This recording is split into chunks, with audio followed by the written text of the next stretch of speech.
Promise Makonyana is a bit much now, like say broken record, Ibora, like you've never seen. Ngoba manje uphendula bani Madam Speaker no who went live and said, no, actually, I don't have to mention names.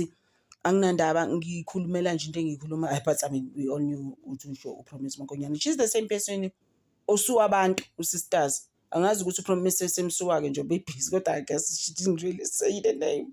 So now Promise angasuwa abantu. Ngoba phela you know mina all my videos I've done about owami usuze people. Make nje washo into vele nje akuthumela ama-summons akakhulumi lutho. Ngagcina ezothumela la after the 14 some event cabanga kuthiwa nje bese befakelwa amahloni abantu they just like, are you guys fighting at an event to owami ugcine sethule.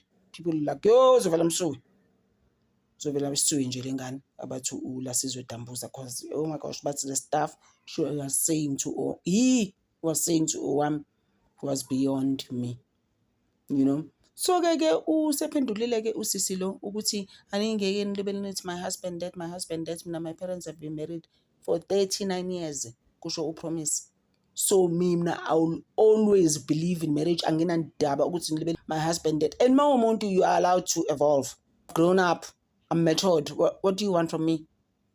Bengeke vele obviously ngibe stuck in 2020 where I was saying ukuthi my husband at the time I wasn't working.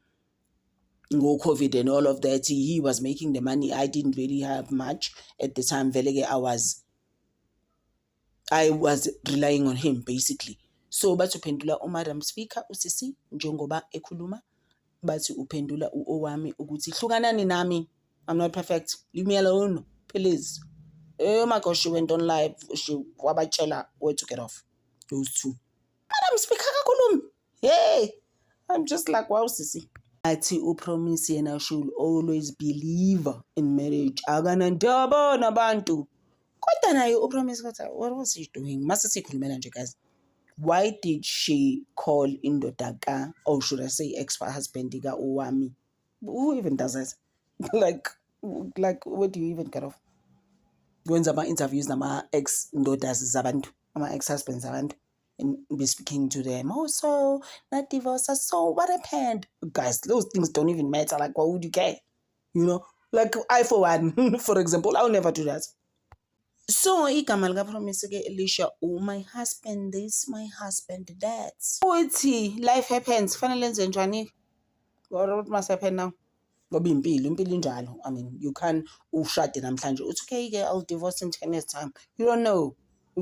All things just lovey-dovey, you know. So basically owami uthi no, usisters nami wangihleka at the time angithi when my stuff wasn't happening around izinto zami nomshado wami ngazinga-divorce and all of that. So that shows ukuthi usifumbu akazi ukuhleka uqhaqhazela, because you don't know when is your time now uzoba fra. Langa lakho lizofika, you will be fra. So they just like, please. But abanye they were just like to owami, please don't do this. Akukho right. Umuntu is going through the most right now. Why would you be like that?